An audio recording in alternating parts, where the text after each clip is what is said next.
Right, welcome to episode 3 of MEALZEE Minutes. This is where we deep dive with all things health and fitness, and we try and do it in under 10 minutes. Now, today I have an amazing guest by the name of Annabel Johnston. Hello, Annie. Annie is Hello, a specialist gut dietitian, and so she's on here to talk about all things gut health and diet, and we're going to try and do it under 10 minutes. How do you think we'll go, Annie? We might struggle, but we'll do our very best. Okay, well, the clock's ticking, so let's go. So, Annie, you work in Brisbane. Gut health is your specialty area. We hear so much about it. Why should someone be even, concerned about their gut health?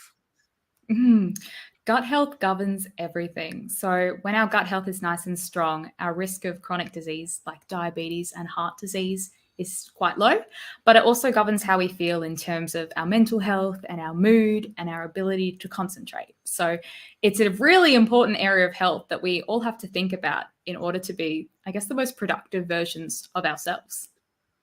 Yeah, that's fascinating, isn't it? People don't think about the mental health side of our gut.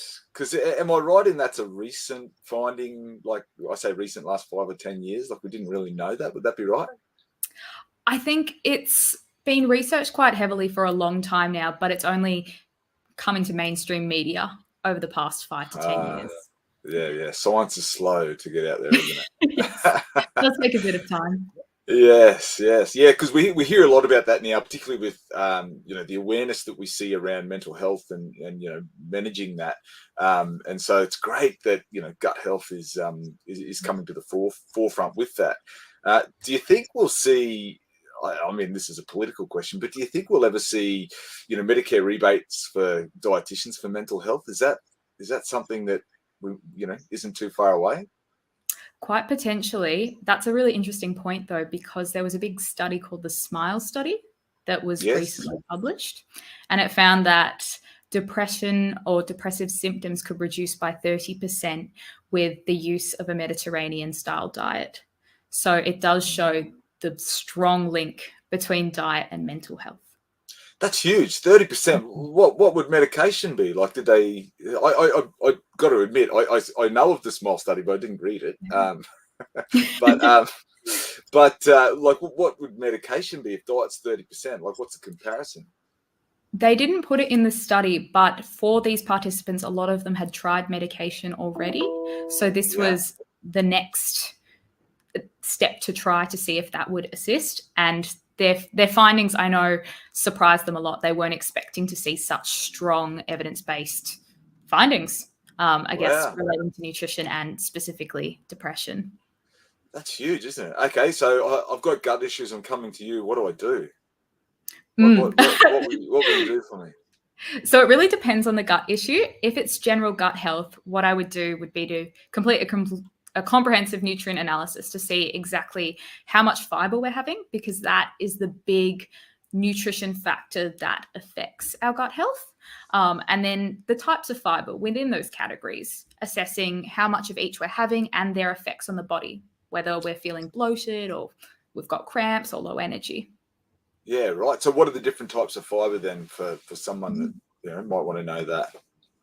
And which are more powerful? Like, sorry to cut you off. Like, which ones should we really be focusing on, or are they all good? They're all good, but there's definitely one that we want to be focusing on. The 3 umbrella terms would be soluble fiber, insoluble fiber, and resistant starch. And to give a little bit of a background on all, soluble fiber is almost that soft, fleshy-like fiber that's found in fruit flesh or vegetable flesh, and that helps to bulk up the stool a little bit.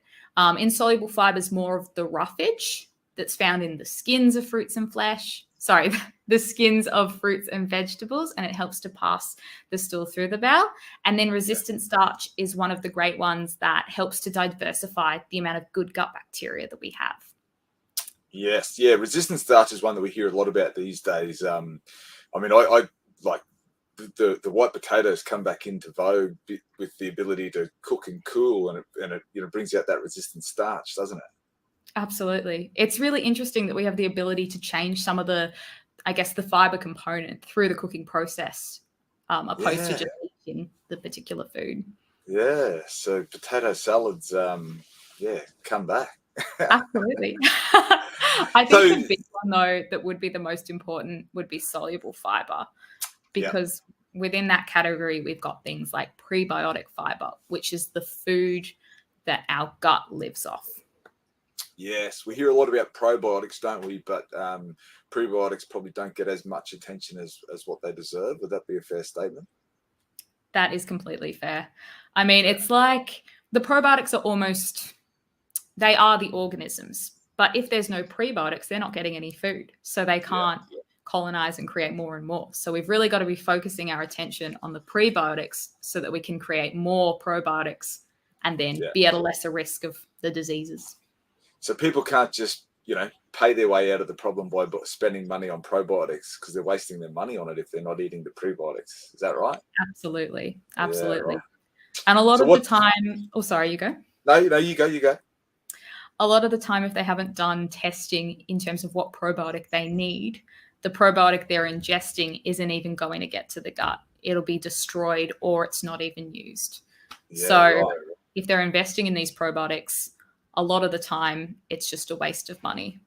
Yeah, right. So actually, I'm interested in this. So you as a dietitian, are you delving into that, like recommending that your clients are getting stool tests to match probiotics? Are we at that level yet?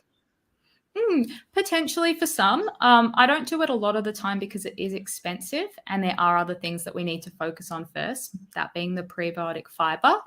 But if probiotics or the gut microbiome isn't strong, that is something that I would recommend and work with a gastroenterologist with. Yeah, right. Okay. Oh, that's good to know. So, what's your go-to recommendation food-wise? So, if someone's thinking, well, I need to increase my fibre, and particularly my soluble fibre and prebiotics, where are we getting it from?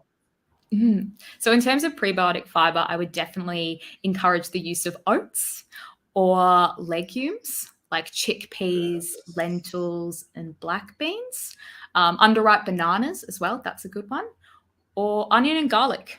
So all of the really simple foods that people are generally having in their diet, we've just got to make sure that we're having it on a regular basis and trying to include it when we can. So all of those foods there you've just mentioned, maybe not as much the unripe banana, but they certainly have a Mediterranean context to them, don't they? And the Mediterranean diet is one that we, gets mentioned every time there's a chronic condition that there seems to be a benefit from eating food. The blue zones that I think you and I have talked about privately before, one of the consistencies amongst all these different blue zones. So for those that don't know, blue zone is an area around the world where there's a high concentration of people living to 100. So, I guess that the lifestyle we should be modeling, really. And legumes was a consistent amongst all of those blue zones pretty much. So it's great to hear you say that. And legumes are a funny one because they're really high in fiber, but they also have other benefits like being a good plant-based source of protein as well. So they double up in terms of their benefits. So anyway, I imagine then you've got a lot of people coming to you with irritable bowel problems, and now we've got about 90 seconds left. So this is a challenge for you. So all of those foods that you've talked about, well, I'm thinking garlic and onion, they're coming in, they're getting a lot of bloating. How do you navigate around that, trying to improve their gut health while managing their symptoms? Great question. So in that case, we do a low FODMAP diet where we're identifying individual triggers to work out what is causing their bloating. And once we have that information, we either use the foods that contain prebiotic fiber that don't trigger their symptoms, or we can use something called partially hydrolyzed guar gum, which is a low FODMAP certified form of prebiotic fiber. Right. Where can people get that? Generally, it's at a couple of health stores, but a good place to go is the internet. Wonder Foods do a really good partially hydrolyzed guar gum, which I often recommend. Yeah, nice. Oh, that's good to know. All right. So, just quickly, I want you to give yourself a little bit of a plug here. You're in Brisbane. If someone's having gut issues and they want to see a specialist gut dietitian like yourself, what's the best way to get in contact? I've just got your Instagram sliding across the screen there. The best way would be through my Instagram, and then I have a tab where people can book appointments or ask me questions. Awesome. And if you're looking at Annie's Instagram, you'll start drooling at the food. She's an amazing cook. Thank you so All much. all right, Annie, I think we've done it. We've got about 5 seconds to go. So thanks for today. I really appreciate it. I think a lot of people will get a lot out of that talk. Thanks.